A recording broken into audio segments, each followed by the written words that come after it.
All right, the Detroit Lions went to Washington to take on the Commanders, and ordinarily this game would fall farther down the stack, but the impetus, the spark, the catalyst for the Lions was something that wasn't announced before the game. And I've caught wind that there were some efforts to maybe find out and report it before the game. Yeah, the Lions right. may have slow-played things a little bit to try to not have to come out and say what happened. But what happened was John Morton, the offensive coordinator, had the play-calling duties taken from him by Dan Campbell. And the speculation was swirling throughout the game. And if you look at the objective evidence, he's had a play sheet. Yeah, you heard he's had me a play talking. sheet, Right. but the difference was, it's almost like those things where spot the differences between the picture. And in this case, it's not just the picture, it's the video. Right. When it's time to call the plays, it's one thing to be standing there holding the plays, listening. It's another thing. You're holding the play sheet. You got your cheaters on. You're looking through, and you're talking at the moment the play is being called. Right. You're calling the plays. Right. You're calling the plays. And they confirmed after the game that Dan Campbell was calling the plays. Yeah, it was apparent. You know, I mean, I think you heard me talking in the viewing room a little bit with the rest of the people, because people are like, I don't know if he's calling the plays. He always has a play sheet on it. And I was like, I know he always has a play sheet. I know he's always involved and paying attention. My thing was like, yeah, he's wearing glasses. He's literally, before every play, like looking down at something. And yeah, like you said, talking. So it was a Sean Payton look. I thought with it was the glasses on and exactly. the looking down. I thought it was pretty apparent and really pretty early on in the football game. I was going, oh yeah, he's definitely calling the plays today. There's no doubt about it. And, you know, rightly so. He hasn't been as excited about his offense and what they've done. And I think that's justified.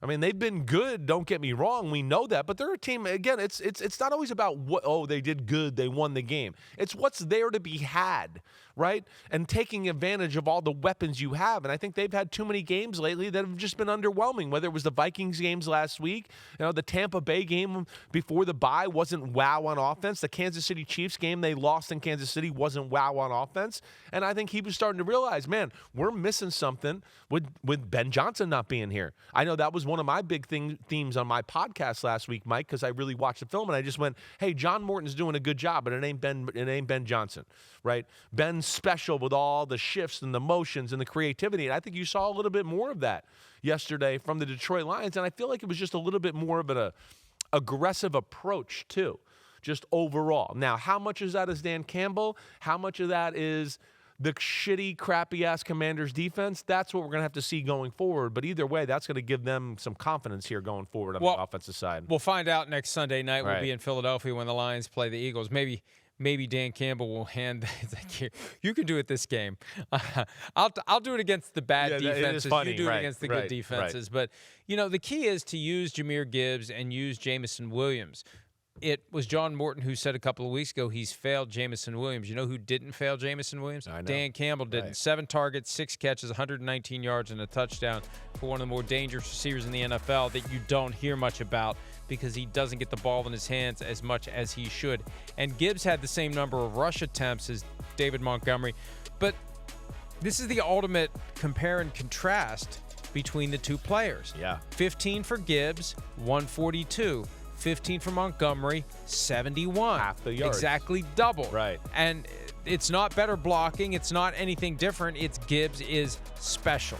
And all due respect to David Montgomery, but you're just not Jahmyr Gibbs. No. Few people are. And Right. he could be a superstar if they just lean into him the way they should. I think they know that. I think that's where they're going here with this. You know, Jahmyr Gibbs, like you said, yeah, he's a superstar. He's arguably, you know, one of the most explosive people in football with the ball in his hands. I mean, you see what he does in route running there and how quick he is. I mean, he can break your ankles. He runs through tackles and arm tackles, and then he has the speed to just run by you. I mean, the two guys we're talking about here, Jahmyr Gibbs and Jameson Williams, are definitely in the I might have more than 3 rockets up my butt club. I mean, that's what they are, and that's where they're special. And I think thought 4 was the max. well, you know, they might have 3.5. They're close to 4. They're caliber. They're that type of speed, though. And I think to your point there with what you're saying, that's something that they haven't been able to break them loose and be in the open field quite as much, especially Jameson Williams. And that's one of the hard parts about their team. They're so talented. They have so many weapons. But Jameson Williams, you could argue, and for my eye test, I think he is the fastest receiver in football when he opens up. I mean, he can fly. And I think they got to continue to utilize that because it's only going to open up everything else around it. And then, yeah, I think you're spot on with your Jahmyr Gibbs take right there. Here's Dan Campbell from after the game confirming that he indeed did take the play calling away, at least for one game, from John Morton. You know, it was just, let's try something a little different, right? You know, and look, I know what I want to do. I know how I want to do it. Now, that being said, this is a collaborative effort now. I mean, I was taking input from John Morton that whole time and the other coaches. So, hey, man, what do you think here? Third down. All right, we get into this. 3rd and 7 plus, blah, blah, blah, blah, blah. All right, where are we at? Give me this. So this is, man, this is all encompassing. You know, man, we all work together. Coaches did a hell of a job. But I just wanted to change it up a little bit. You know, let's just see if you know, maybe a different play caller can you know, maybe get us a little rhythm. I mean, look, What? You could say that. I mean, it's always collaborative. There's always input. Well, yeah, he's trying to be nice here. Right, bottom line is he decided the offense wasn't working the way that it should. He's the head coach, right, and he's taken over. That's right. And the only other time we were doing the research last night and talking this through, the only other time he's ever called plays in his career was when he took the play calling duties away from Anthony Lynn his first year on the job when they were 0-8. Right. That's right. it. That's and the only time he's called plays. With him and Ben Johnson, I feel like, and they even went back and forth a little bit at first. I feel like I remember, but yes. Hey, I love this. You're the head coach of the football team. It's your ship. You don't like the way it's going down, then you start, driving the wheel a little bit here. Take control there. And, yeah, there was obviously felt there with how he called the game, the rhythm. As we talk about so many times, it's not necessarily about, the plays themselves. It's how you call them, how you package them.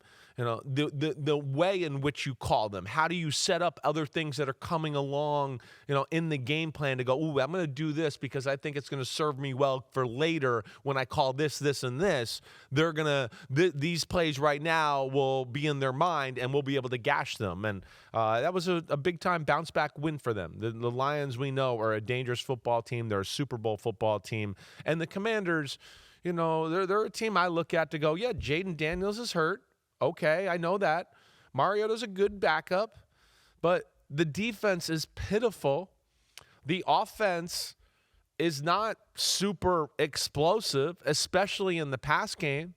And I look at them, too, and go, they got the oldest team in football by a significant margin. And you just go, where is it going to go with Washington here in the future? Because, this isn't going anywhere upwards. I'm not looking at Washington going, they're going to rally the troops and win a few football games here. Like, Washington's in deep crap. Like, Washington's starting to look like they're going to be in the top 5 picks of the NFL draft. That's where it looks like right now. And I don't see much of a silver lining to go, oh, this will turn it around for them. And they got a pretty tough schedule coming up. So that's where I look at it and go, ooh, man, what a bad year for the Commanders. There's a misconception that the Jets had a fire sale last week. They did not have a fire sale. They charged full retail. Yeah, right. Sauce Gardner and Quentin Williams. Right. But the Commanders should have had a full-blown everything must go. Von Miller, Zach Ertz, anybody that has a good chance of not being there next year, get what you can. Yeah. Because it ain't going to get any better. And, Jaden Daniels may be back soon. Well, what's he coming back to? They're 3-7. They got one more loss before they are, for all intents and purposes, done. They may already be done. You're they may done. already be done. 10-7 may not get you in. The Teams NFC's have not real. gotten in at 10-7. So, yeah, that's it. Night.